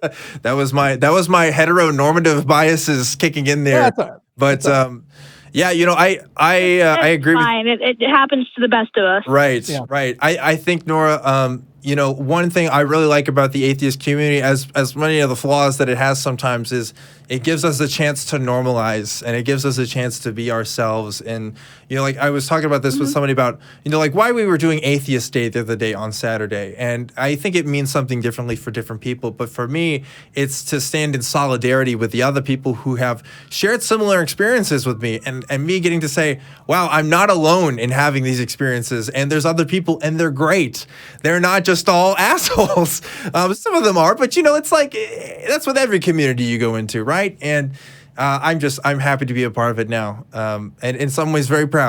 Very proud. Yeah. Not all the time. I'm not proud all the time, but some days I'm pretty proud. So yeah, gatherings of the oppressed in general, like things like Atheist Day, which atheism is atheists are an oppressed group. It was not. We are more than ever allowed to speak publicly, but it's still something that's not great. But I also love Pride. Going to Pride, like. It's always beautiful when you get gatherings of people that are like, hey, look, we get to have gatherings now. That's dope. Yeah, that is pretty lit, fam. Did I use lit? Oh, fam, you do spend time on the Discord Telltale Discord server. I can tell. Yeah, you're on there. Yeah. Yeah. Well, that's funny. Nora, I'm glad you got to call in to talk to us. I always appreciate you calling in. I'm happy I got on. I was surprised I was third in the queue. Yeah, you're in the queue. We still got you on. And everybody else that's still on the phone, just hang on. We're going to get to you soon. Nora, thanks again for calling us, man. We'll hope to hear from you again soon. Yeah, for sure. Thank you very much. Yeah, always great to see. Like, again, it's what keeps me going. I don't know what keeps you going, Jim, but for me, it's the people I get to talk to. It's the emails that I get from people. It's the, some days I sit down and I'm like, am I really doing anything? Is this matter to people? And then I hear a story from somebody who said, hey, I'm glad you got to talk about this because I related to this and I needed to hear that. And it's like, okay, yes. I'm immediately rejuvenated from hearing stuff like that, Whereas I'm motivated by my Lord and Savior, Satan, or at least so I'm told in comments all of the time. Yeah. What's a little bit funny is in the live chat right now is my actual biological brother. And he, it's funny I was telling that story about Family Guy because he got me in trouble for that many times. So, fun little tidbit. Oh, man. I want to go ahead and go to Tom in New Jersey. And Tom says that Jimmy helped him become comfortable with his atheism and sexuality. Talking a lot about atheism and sexuality tonight. That's all right. I'm cool. That's my brand, man. Yeah. What's up, Tom?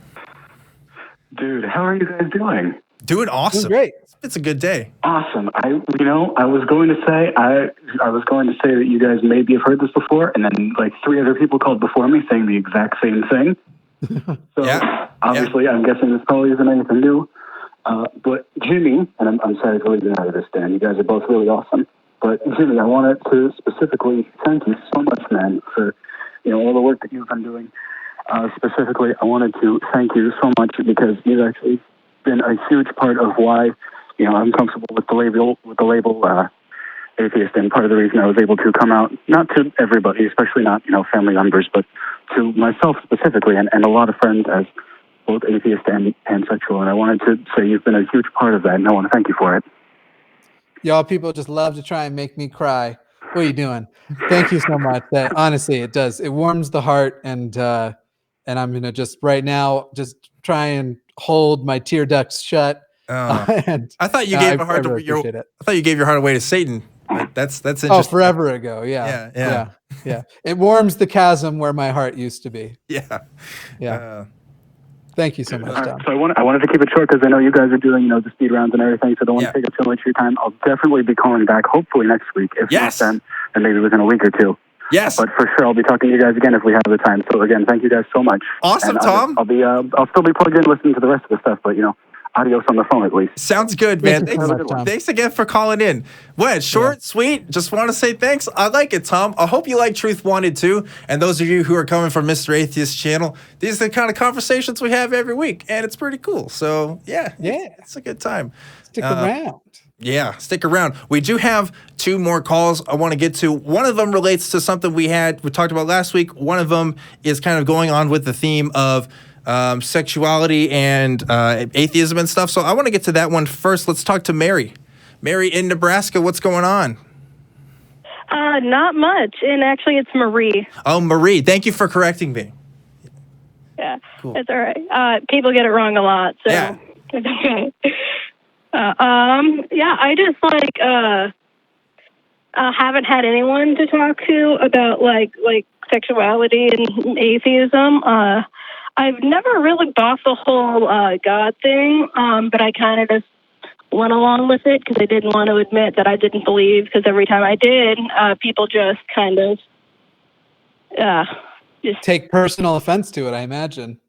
Yeah, and like I went to Catholic school, and it's kind of a nightmare. And then I've always just known that I wasn't straight, and I think I'm like a biromantic asexual, but I'm not really sure. And it's just like my entire family is super religious, and it's just like they make fun of people in the LGBT community all the time, and it just hurts so much, because right now I feel like I'm just lying to my family, because I can't tell them the truth about 2 things in my life that are kind of big. Yeah. And unfortunately, it's the case that not only who you want to have sex with, but for some reason, churches and religions and clergy and families think it's anybody's business how often you want to have sex with somebody. So you mentioned that you're asexual, which obviously there's a spectrum there as well, of totally asexual to gray asexual. And you have this situation where people feel terrible that sex isn't a priority in their life because they've been told their purpose in life is to get married. And especially cis women who are going through a lot of these Christian religious teachings of you need to become a mother and a wife, and you need to subject yourself to your husband. There are terrible blogs out there like Biblical Gender Roles that say that you were actually created for the sexual pleasure of a husband. And it's one of those things where it's like, I can tell you, I totally understand how tough it is now. I can tell you what Dan was saying earlier too. It does get much, much better. And if you can, I would suggest find a community of people, whether that's through, like I said, we've got our Discord, the ACA has their Discord, whether it's through meetups, whether it's online on there's tons of different ways now to find people who identify with what you're going through and what you're doing. Find those people who can help you, because you are going to need people to talk to for reassurance, for comfort, because obviously this isn't going to go away overnight. Try and work on building, if you can, building resources to be in a situation where you can safely come out to these people and you aren't dependent on them on a way that if they decide they're going to treat you like crap or cut you off after that you can go, you know what? If you can't love me, who is me, then you don't get me, who is me. And I'm not going to go back to it's such bull crap that kind of is the demand of religious people. As you're in a group, not all religious people, but many religious people, as you're in a group of people like that, where they don't know what's going on in a person's heart, they don't know what that person's identity, and they can be so cavalier and talk such foul words about people and their identities and who they are. And they're basically in those social situations demanding that if anyone does disagree with them, they have to pretend they don't. They enjoy the commodity of living their identity as they see fit, and in so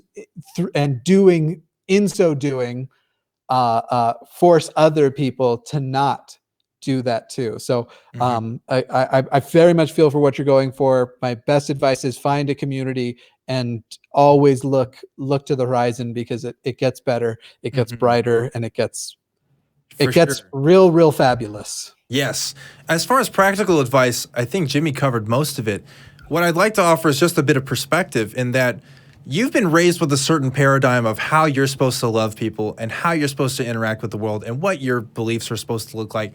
And it sounds like you've been doing a lot of questioning on that. And even now, you've got some labels that you're still trying out and figuring out. And that's awesome. That's great. And I would just suggest keep doing that and don't fulfill other people's expectations just because you feel like you have to. And yes, even that means with your parents. One thing I would say is, just like you would give the patience to yourself to kind of figure out where you are and how you kind of fit in the grand scheme of things, I would say give that same level of patience and time with your parents if you do choose to talk about this. I'm sure this wasn't something a conclusion that you came to overnight. This was something you had to wrestle with. And the other people in our lives, they kind of have to wrestle with that too. And it's not really fair. I wish we could just tell people, hey, this is what I am now. And people could just be like, okay, I believe you. I accept you for who you are. But that's just not how people work, unfortunately. Luckily, like I said, there's lots of communities and stuff. Jimmy has mentioned this, that you can join in and stuff. But I would say, work this out as a process with other people in your life, especially if you want to keep these people in your life, which I'm sure that you do. I'm sure that you love your parents, and I'm sure that you want them to just accept you for who you are. But understand that, hey, it's a journey you're going to live with them. And yeah, you can cut those ties. You can pretend like you never had that relationship with them, but I know that you did. And I think they'll know that too. And, people respond. You'll be surprised how people respond to this sometimes. Some people, they're so sure that they're going to get really upset or get really mad, but then they hear about it and they hear about their own. I'm trying to think of the politician that I'm thinking of who completely changed the stance on how he felt about people being homosexual and stuff when his daughter came out as gay, and then kind of platformed more for LGBT. I can't remember who it was, but people who make a public image of themselves are sometimes different in their personal lives, and you might find that out with some people that you know in your life too. I think you were thinking of Dick Cheney, who still is a garbage human being otherwise. Yes, it was Dick Cheney that I was thinking of. But he did change kind of his talking points on that issue because someone in his personal life made that change, and that affected him. And you might find the same thing with your family too. I cannot give any promises, but it might happen. That's why I say have a community, though, to go to if it doesn't. Yeah. I was almost ready to come out a couple years ago, and then my uncle came out, and it just kind of nobody in my entire extended family really took it well, and it's just if a parent can be angry with a sibling, it's I don't know. But I had a situation similar to that coming out as atheist. I was the first one out, and I, as the biological brother in the live chat would attest to, was always the odd one out in my family. There wasn't a person in my family for most of my life. He and I started to get along as I approached adulthood, but there wasn't for most of my childhood. I had the same bickering, contentious relationship with my siblings as I had with my parents. So when I came out, it was almost like dismissal. Well, of course, Jimmy's the one who's going to go off and be atheist. Then my coming out as atheist and the fact that I became a much better person over time and went from being the most mentally and emotionally unstable in my family to debatably the most mentally and emotionally stable in my family. There might be some who would argue against that, but that I became a better person. It doesn't, things don't go according to plan when you're a Christian with an atheist son who becomes an activist and is just clearly a better person than you are. I remember you made a video a while ago or you mentioned multiple times that when you found out God wasn't real, it devastated you and you fell into a pretty, I think you said a depression. And that's been me for the past maybe few months. And I was just curious, how long did it last for you? Because it's just been a really rough time for me. I will tell you, it lasted a while, but it wasn't. The overall existence of that state lasted a while, but it didn't go on all of the time. Getting a community of people who understand you from a place of empathy. I will tell you, I did something bad in that I went after the hate side of becoming an atheist and going after the like. I went to the communities of people that were just going to condescend, call religion a mental illness, and be unkind and be not empathetic. And that part that set me back absolutely. So that whole becoming a good person, that did take some time. There are finding a community and learning as much about you as you were forced to learn about the religious version of you growing up with religion is something that you want to prioritize, and you really want to spend time with yourself, meeting yourself. And a lot of that is done through meeting other people and being exposed to other systems of belief and stuff. So yeah, that would be what I would tell you. Okay. Hey, thanks for calling. I hope you feel better talking with us. Yeah.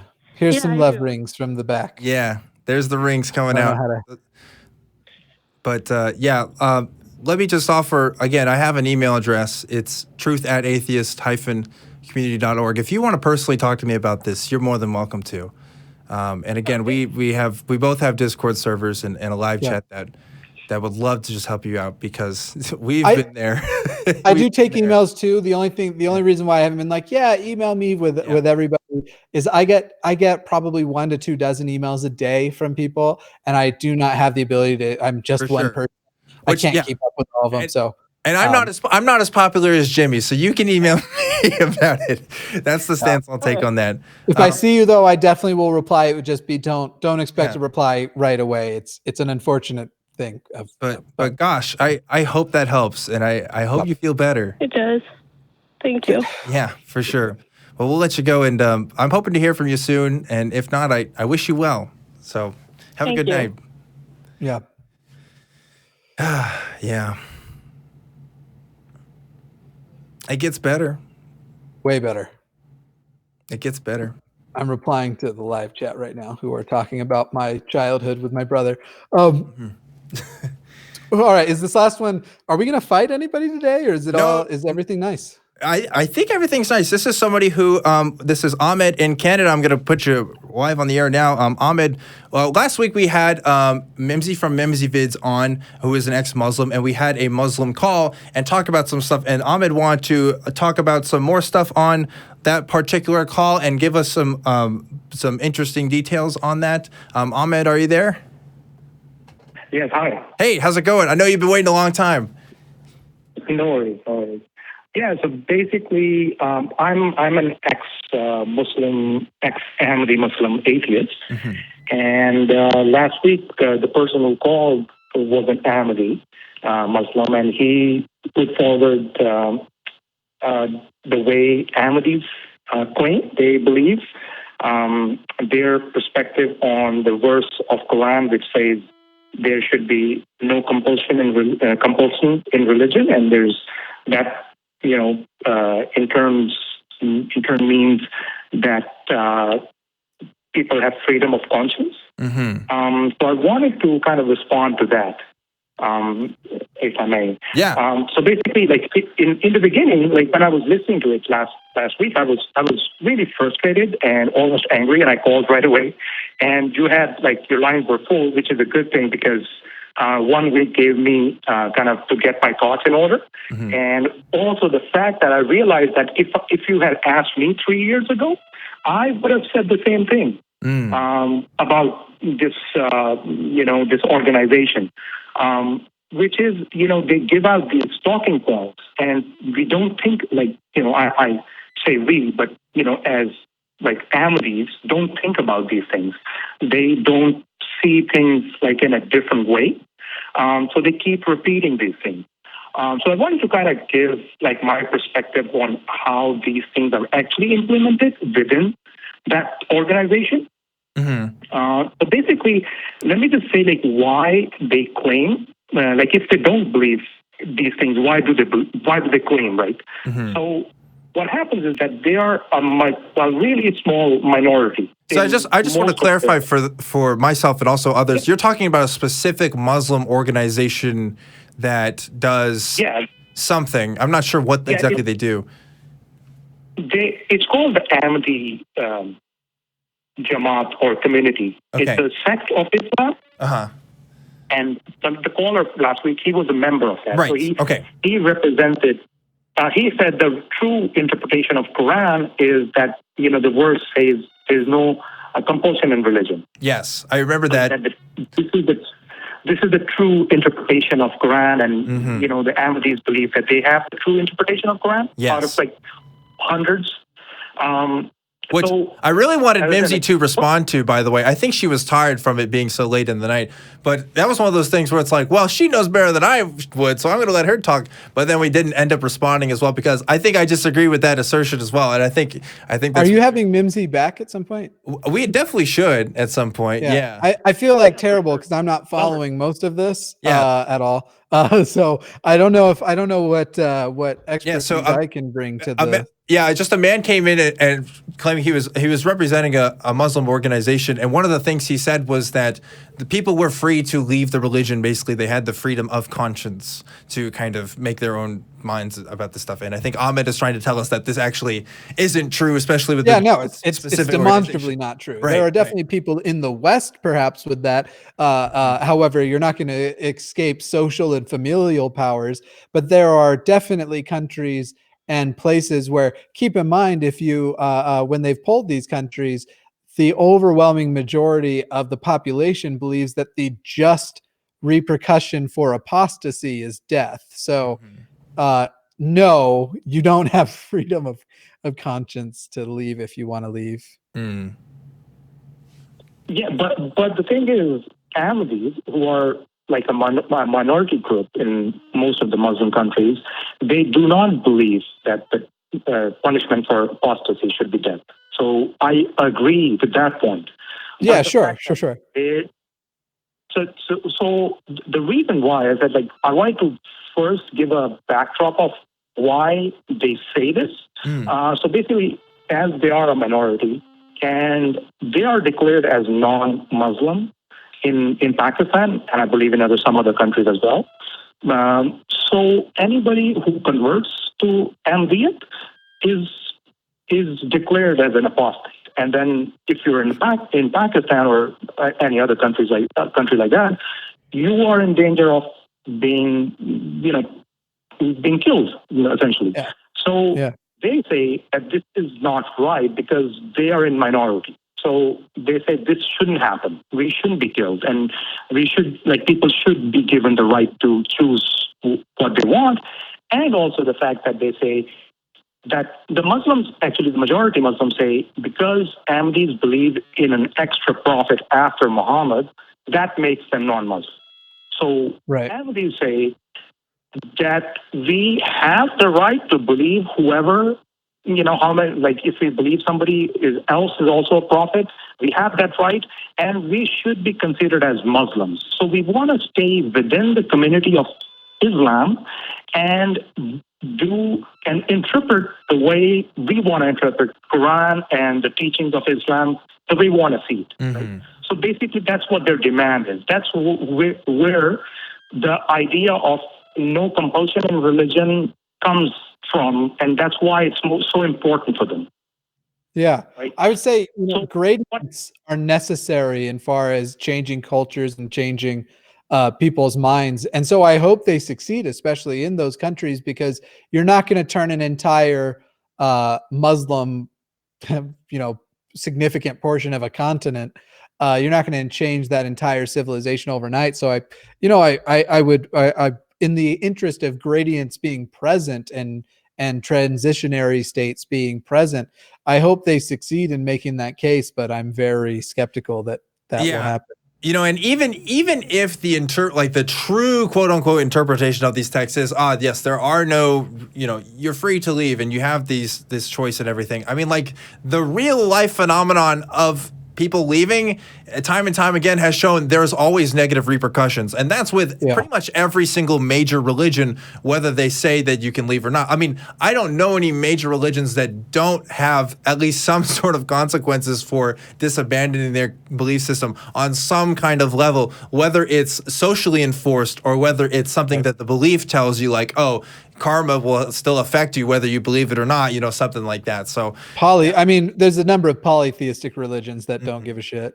Yeah. Like, but yeah, that's about it. That's Yeah. all I can think of. Yeah, it astounds me when people do make these kinds of arguments saying, oh, no, you can leave at any time. It's whatever. Because especially if you look at like a lot of Muslim majority countries, these people are like, they can't just leave a lot of times. Either their government sometimes is out to get them, depending on where they're at, or like they have to face the social repercussions from their family and friends and all kinds of people. I mean, people don't just walk out and just leave and say, hey, this is me now. And people are like, okay, you know, like that's just not the reality we live in sometimes. And even in the United States, we still have that. Again, there's more liberal families than others that kind of accept it. But the calls that we've had tonight, if anything, have shown that this is a difficult thing, and it's not just like this, you know, it's not as easy as people make it out to be.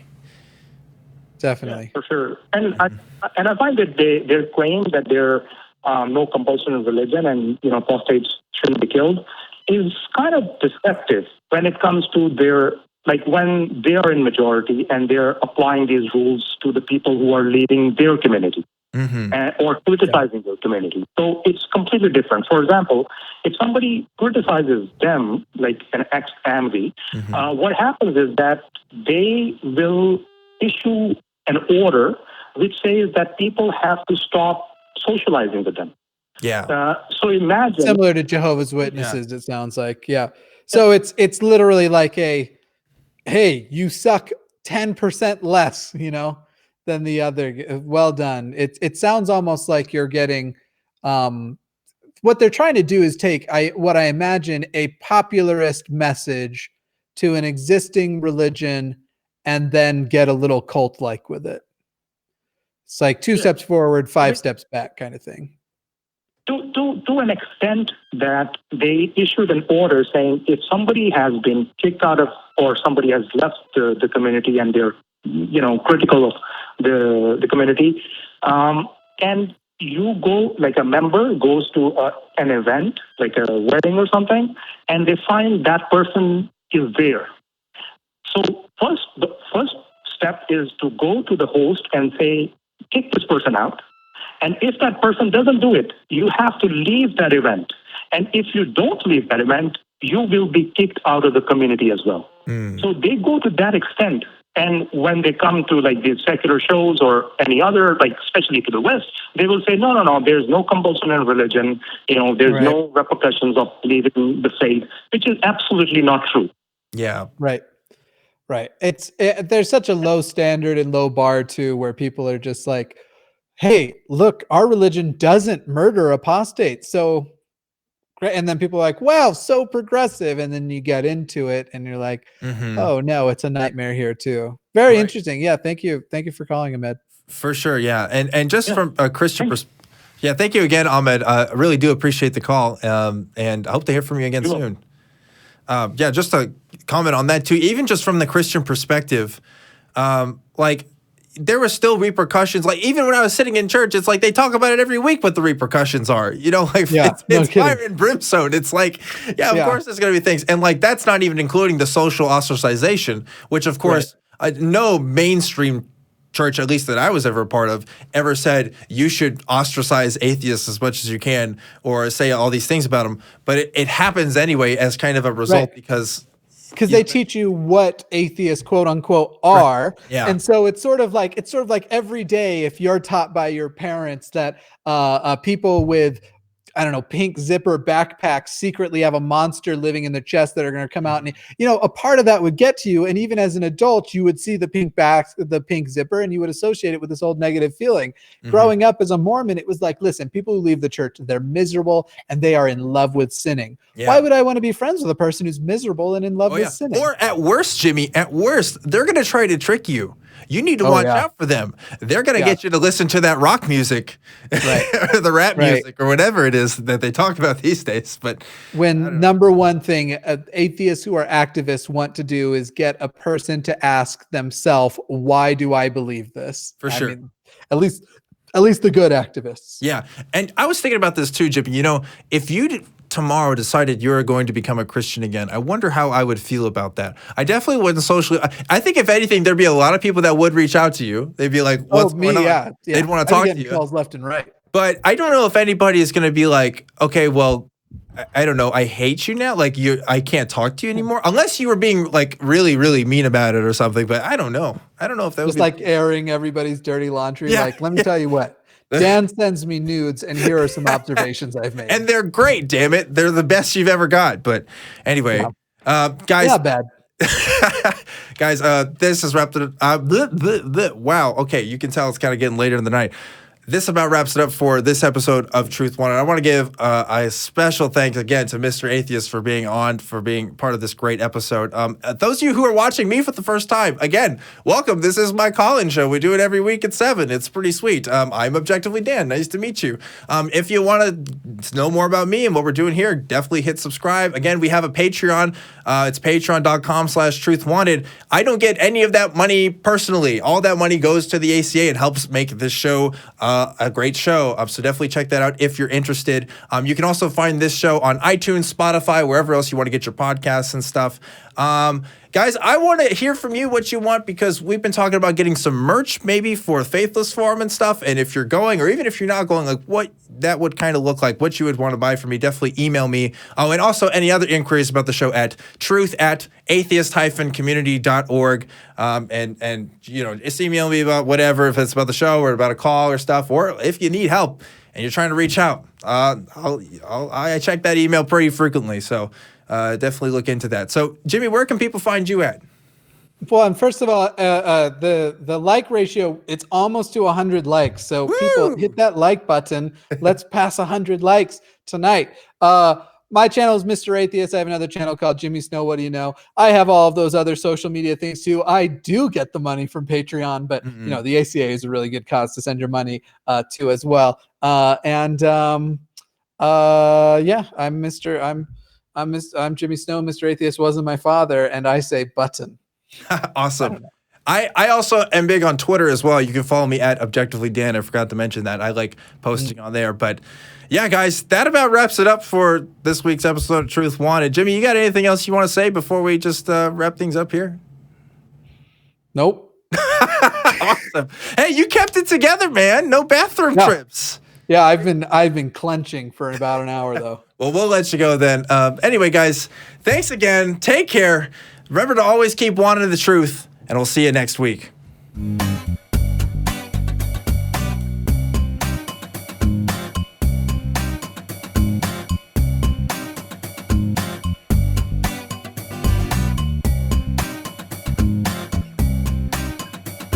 Yeah. I know you like it. I know you want that truth.